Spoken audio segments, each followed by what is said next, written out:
You good? Cool. So, this is a talk that I gave, I think, a month ago in Zurich on a conference. Usually I don't give a talk twice, but for you guys I'll do it again. This is a talk that is aimed for product managers because it was a product management conference, but I do think programmers can learn a lot from it as well. It's actually aimed at product managers to show them how to have to deal with legacy code. So it's actually as a defense to programmers, right? That's so I'm defending all of you guys against all the product managers that exist in the world. So I already introduced myself. So well, the clicker is not working. Oh, it works. I'm not going to do that. So first of all, what is legacy? Anyone has an idea? And Martin, you cannot answer. Anyone has an idea? What is legacy? Good definition of legacy? No one? Come on, someone has to speak up. Anything that has already been written. Anything has already been written. That's really good. Over there. An old, unsupported version. Okay, cool. So this is, oh, well, this is my legacy, right? Oh, wow, there he is. This is my son, 4 months old. When I raise him well, he will be hopefully successful, right? So I'll transform him into a success. So on a more serious note, everything is legacy, right? Every piece of code that we write today is legacy tomorrow. I think that's a very dumb, simplistic definition, but I think it is really true. Is this readable, by the way, for you guys? More or less? The most of the slides are in white, so that's going to be better. So I think that's something that we, especially also as programmers, need to understand, that whatever we write today is going to be legacy tomorrow. It's only how you deal with it that changes how much of legacy it will become. So the first question is, how is legacy created? And I'm going to tell you little stories in the coming 10 minutes about things that we saw. Like with Made with Love, we work a lot on legacy projects. 50% or more of the work we do is on legacy code bases. So we take on code from people that left the company, or companies that don't have any programmers anymore, or programmers that are struggling with transforming their legacy into something new. And so that's something that we do, and we also like to do, and we are very crazy to like doing that, because not a lot of programmers like doing it. So,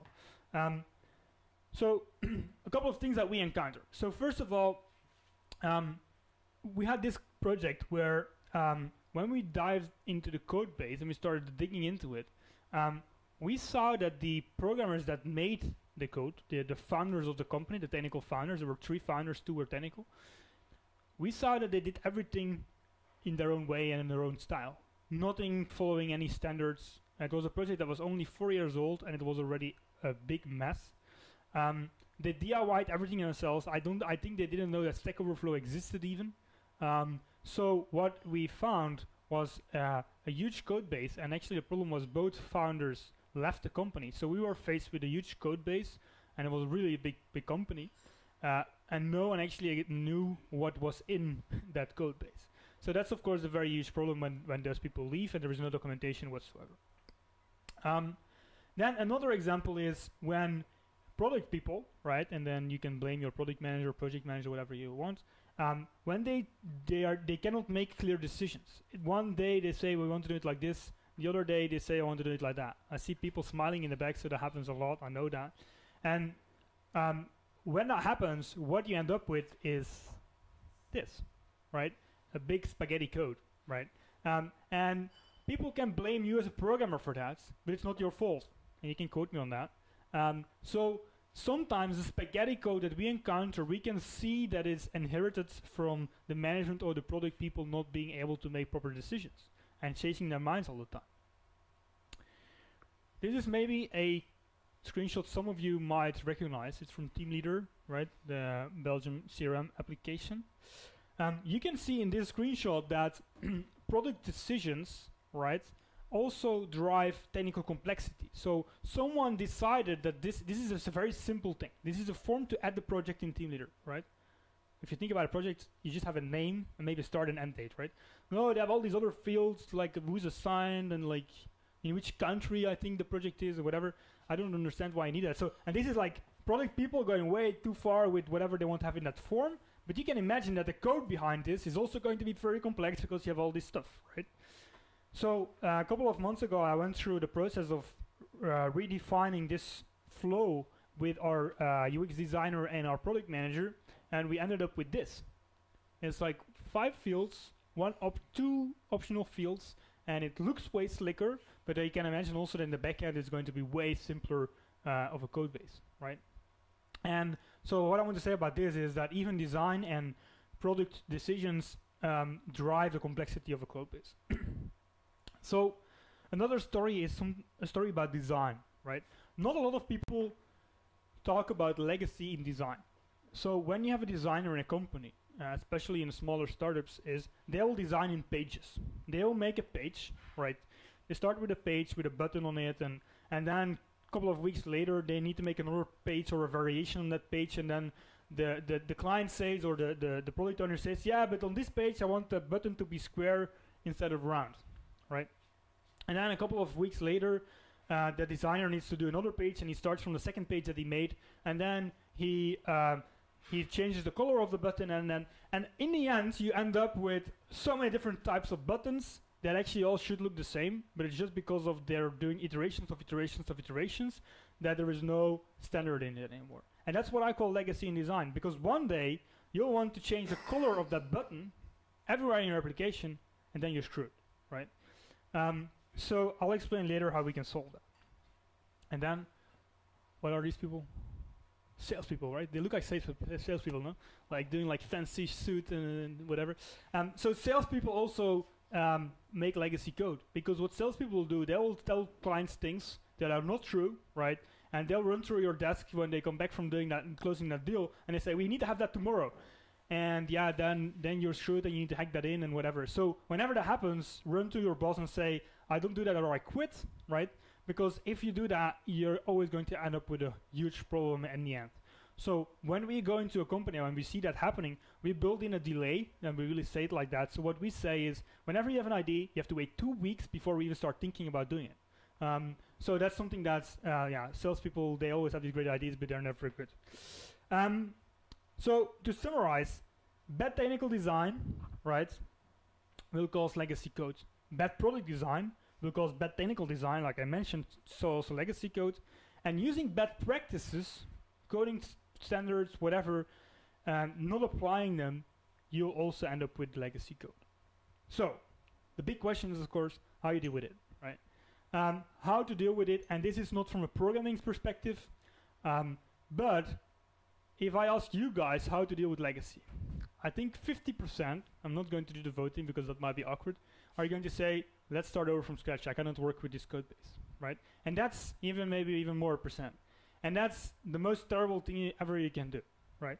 So there are some techniques to overcome that. And I understand, I'm a programmer myself, I fully understand as a programmer that you say, fuck this, I don't want to dive into someone else's messy system, right? But there was a ton of reasons to actually do so.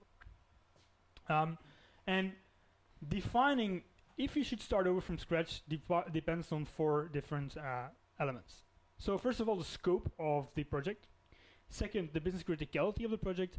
And then the entanglement in the bigger system. So only 3 things, sorry. So when we're talking about scope, so if it is a very big application, right, it's going to be very hard to completely grasp the scope of the application and to be 100% sure that you understand every feature. So if you start over from scratch with a huge application, you're probably going to forget about certain things. Not only features, but also business logic and procedures that were in there. If the scope is smaller, something that you can easily oversee, then of course you can go ahead and start over from scratch. So that's one parameter to use. Second is the business criticality. If you are going to do something from scratch, that's like a huge live production system, right? The moment that you're going to have to do the migration to that new system and shit hits the fan, and I'm knocking on wood here, and especially in this building, and shit hits the fan, then you're screwed. So if your application is highly business critical, please don't start over from scratch, but do like an evolution instead of a revolution. And don't tell me that's not possible. There's always a way of doing that. Facebook, for example, they never do a database migration, to give you an idea. How it's possible, you can ask me after the talk. And it's really something that you have to avoid risk. It's like an open heart surgery. It's really, when you have heart problems, actually, there is a lot of things you can do, right? And a heart transplantation is really the last resort. If you don't really know what to do anymore, then it's the thing you're going to do. So first try all the other options and then only do the heart transplantation. And then, of course, the entanglement in the bigger system. If an application is connected to a lot of other systems, right, then it's also very hard to replace if you're not fully aware of all those different systems. If it's a very isolated application, probably you can just replace it with something else and no one's going to notice. But if you these days with all APIs and all that kind of stuff, it's going to be very hard if there is a lot of interaction with other systems. So, but what's going to happen is your clients, they are going to say, yeah, but this whole refactoring, because that's what you're up to if you don't want to start over from scratch, that's all nice, but yeah, then our product is going to be standing still, right? So your product manager, he will never accept that you say, I want to refactor things, right? So they're going to say, we want to do this big bang launch with a new system, whatever. So how do you overcome this product standstill? We're using a couple of things to do so. A couple of techniques. First of all, it's making small changes with a big impact. I guess you all know the Pareto principle. 20% effort, 80% impact, or 80% effort, 20% impact, is whatever, however you want to use it. The idea is try to make small changes that your users really like and that they're happy with while you're doing the refactoring. So tease them with smaller things and they think, wow, a lot of things are changing, maybe some visual stuff that you see like all the bells and whistles, but under the hoods, you're like really refactoring the things. And that's actually what we're doing with Team Leader most of the time. Then adding new functionality is also a very good way of avoiding a product standstill. And when you add a new functionality to an existing application that is legacy, you should try to make that new functionality already in your new approach. So think about how you're going to work in the future, and when you start building a new feature, do it already in a new way, right? And by doing so, you also learn how good your ideas are on how the new approach is, and you'll also see how that new system will interact with your old system. You can also improve a current feature. That's also a way of doing it. That's probably the hardest thing to do, but it will give you a sense on how long the whole refactor is going to take, because you will have to dive into the old code and start like turning it around into something useful. And so this will give you an idea as a programmer to like how much time will I spend on the whole refactor of this thing. If only this small piece takes me 5 months, then probably I have a huge problem. And then you call our help and we will help you out. That's no problem. So maybe this is interesting for you guys. Which techniques can you use to deal with legacy? Remember that this is a talk that I wrote especially for product managers, but I think you can still learn from that. So first of all, process, right? Like I said, legacy is also created through bad practices, like not enough process. So what can you change to your process? So first of all, team communication. We see a lot of companies that don't even do stand-ups and stuff like that, that don't talk with each other, they don't do knowledge sharing, all that kind of things. Also doing one-on-ones, making sure that your people are happy. You might think like, what does it have to do with legacy? But just having a good team atmosphere will already avoid having legacy, and people talking better to each other is also going to avoid having legacy. Work on documentation. Whenever we come into a project, the first thing we will do is start writing documentation. How you work, how does the application work, what kind of problems do we face, all that kind of stuff. How to set it up, blah, blah, blah. Then, and work on quality assurance, right? Not saying that you need a specific QA team, but make a system so that you can be sure of your quality. Write tests, that's one thing. You can tell your product manager, I told you that I think a product owner or a product manager is responsible for quality assurance. They don't have to point to like a QA person. The end is their responsibility because they're a product owner, they're owner of that feature. So in my opinion, it's their end responsibility to have a good quality. Then automation. I'm going to say things I cannot mention on a product conference, but CI/CD, stuff like that, so that you have a good delivery pipeline. I think that's very important as well. And then, like one of the example I started with is talk to peers. The fact that you're sitting here is already very good because you're talking to peers, but you're not alone with this huge legacy problem. All right, everyone has legacy, and we have to face that. Even like I said, every code we write today is legacy tomorrow, so everyone has legacy. How you deal with it? Everyone deals with it in a different way, and also a lot of people are ashamed about the fact that they have legacy, but it's normal, right? So you can talk with other people about it, like how did you deal with it? I think that's also very important. Then improve your architecture. When you're going to do refactoring, I think you have to involve the whole organization in the architecture of your new system. So not only the programmers or the product people, also pull in like management, because probably they'll know best what the application has to do, or actually the people have to work with it, like salespeople that are selling it. Involve them in this effort that you're doing so that you're making the right thing. And once you think that you have a good architecture and a good understanding of what needs to be done, consult external people to actually go over it and make sure it's a good approach. Because sometimes when a lot of people are looking at the same problem for a long time, they get this kind of tunnel vision, and so someone else coming in externally might make sense. So find a consultant that can help you out with that. So when we talk about legacy in design, I already said it's a topic that not a lot of people talk about. What will happen most of the time is that a designer will want to redo a design from scratch. Like we want to do as a programmer, we want to start from scratch.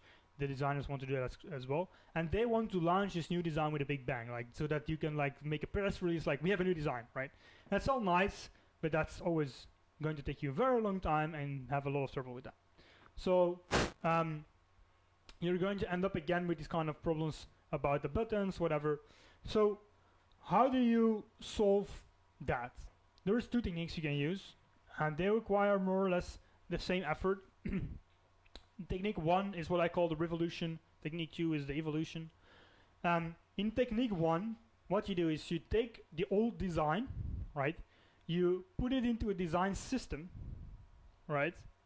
And then you redesign your application using your design system. A design system, people might not know about that, but for example, Twitter Bootstrap, that's a design system. So what you have to do is all those buttons that you have, all those variations of those buttons, make them the same elements, and then once you have done that everywhere in the application, you redesign that one element, bam, and you're done, right?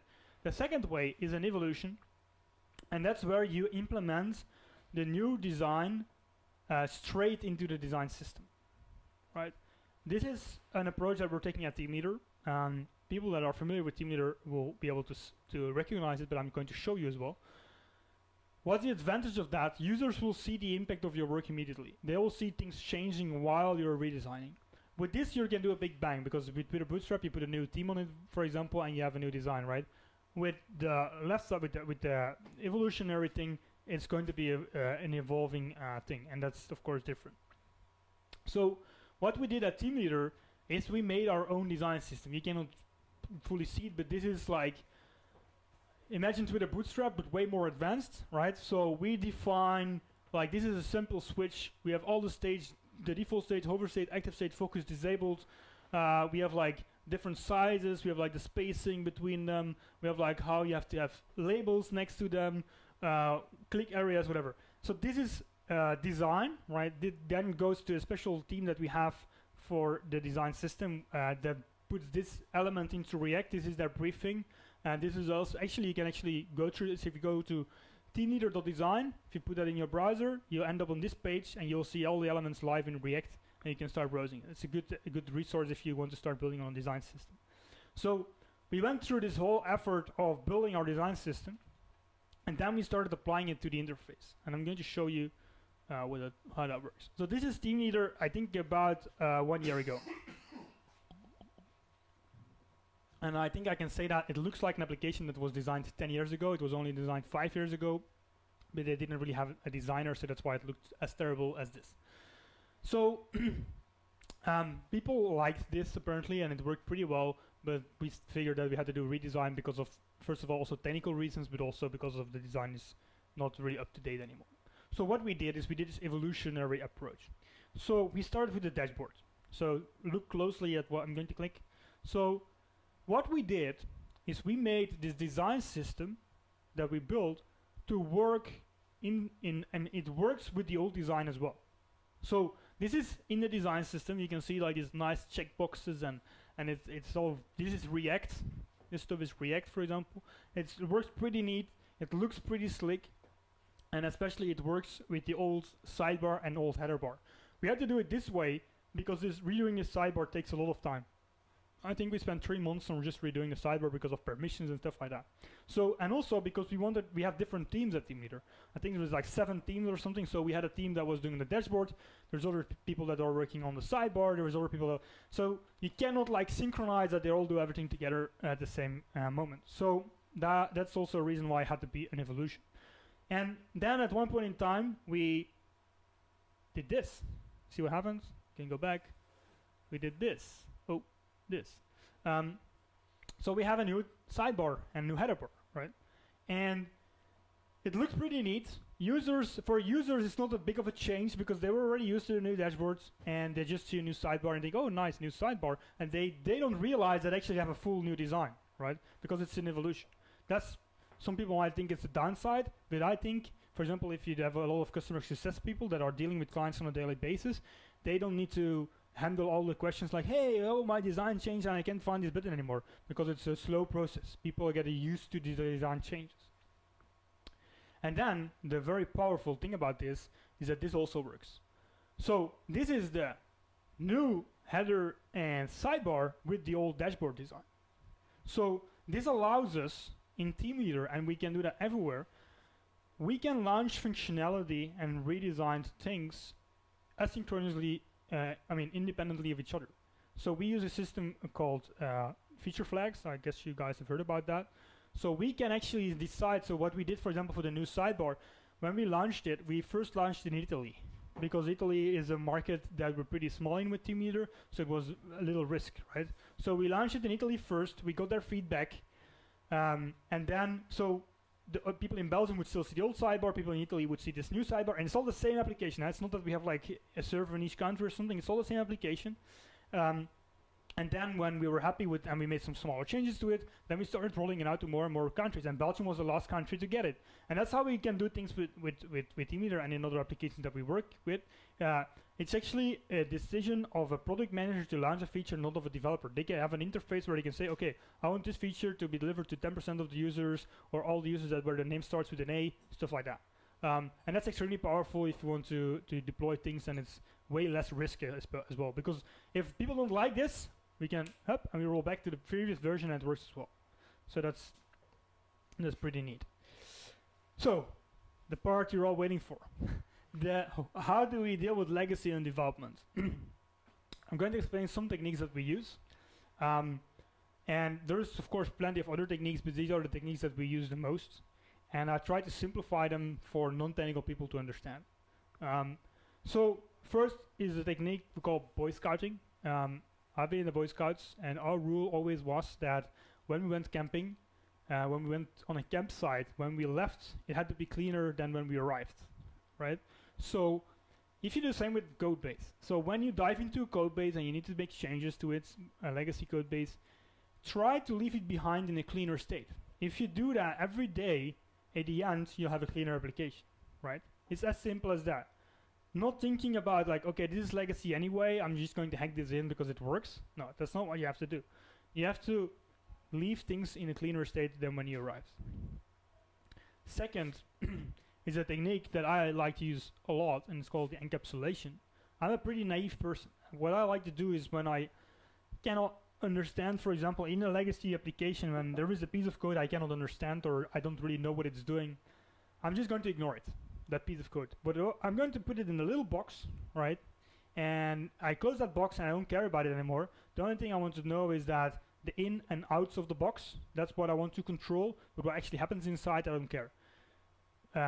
So that actually means take the piece of code, write tests around it, input, output, you know that the piece of code is working, but you don't know what's happening inside. And you can trust that piece of code, even if it's legacy, you know that it's doing what it should do, and whenever you deploy or when your CI runs, you still know that it's doing what it should do.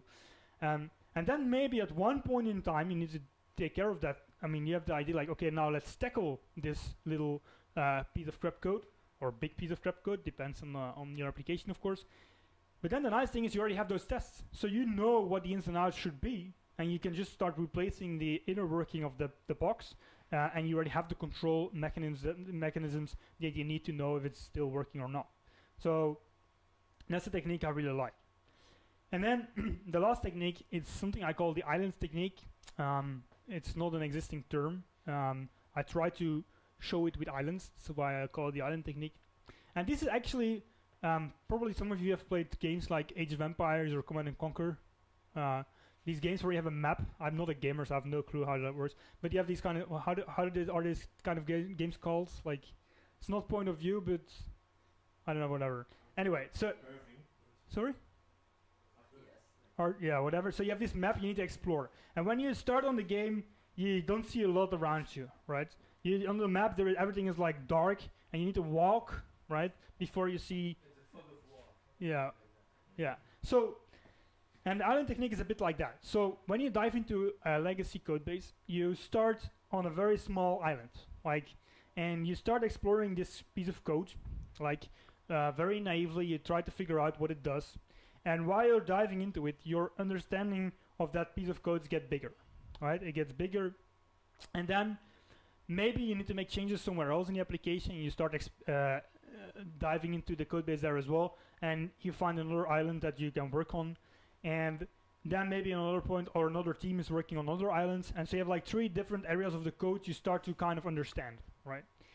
And then while you're doing so, these areas get bigger and bigger, and you start to see some features on them. You start to see some inner workings of it, and they're getting bigger and bigger, and more features that you see while you're working with that code. And then maybe even you'll start. Oh, that was not what I wanted to do. Damn it! My clicker is fucking up. I'm going to do it with my mouse. So you start seeing these features, and then you start seeing things around them, like the things that are still in the water. You know that they're there, but you don't really know what they're doing. And then you even start seeing like bridges, like how these different pieces are connected to each other. And then one point in time, magic happens, right? All these bridges, and then boom, you find how they are connected to each other and how they interact, and you fully have an understanding of this system. It's like continents that crash into each other, right? And then you have this code base that you fully understand, but it's still very complex because it has all the connection systems and stuff. But because you fully understand it, you can start removing those bridges, right? You can start removing those bridges, simplifying the code base, right? And in the end, you end up with a code base you fully understand, but you haven't have to read through the whole code base from day one. Just start with a small piece, dig through it. Maybe you have to start on somewhere else on a small piece, but at one point in time it will all come together, and you will end up with an application you understand. So legacy is not always a problem, right? The only question is, first of all, it cannot be avoided either. So we will always have legacy. Some things you will always encounter. You can never find a programmer. I mean, if you find a programmer that says, I never write legacy code, then he's lying. So there is a lot of things that have impact on creating legacy, the structure of your organization, how you're working. So the most important thing as an organization is how you deal with the legacy. That's what's going to make you successful. And it's a time bomb, you know? If you don't deal with it today or tomorrow with the legacy that you have, the legacy is only going to grow bigger, right? And the time is going to run out, and it's going to explode in your face. We don't know when. That's the only thing we can say about that. So, like I said, everything is legacy. It doesn't really matter how well it's designed. Bad design just speeds up this process even more. I think that's also very important. So, make it a success. Don't start from scratch, like I said, unless it's really your last resort. Think about the heart surgery. Avoid the product standstill, right? Keep that slow heartbeat. And then your legacy is full of knowledge. I think that's also very, very important that you can learn from. So I would like to end with this slide. Don't change, but learn to adapt to a legacy, right? So thank you. And if you have any questions, you can, of course, shoot. No one? Thank you.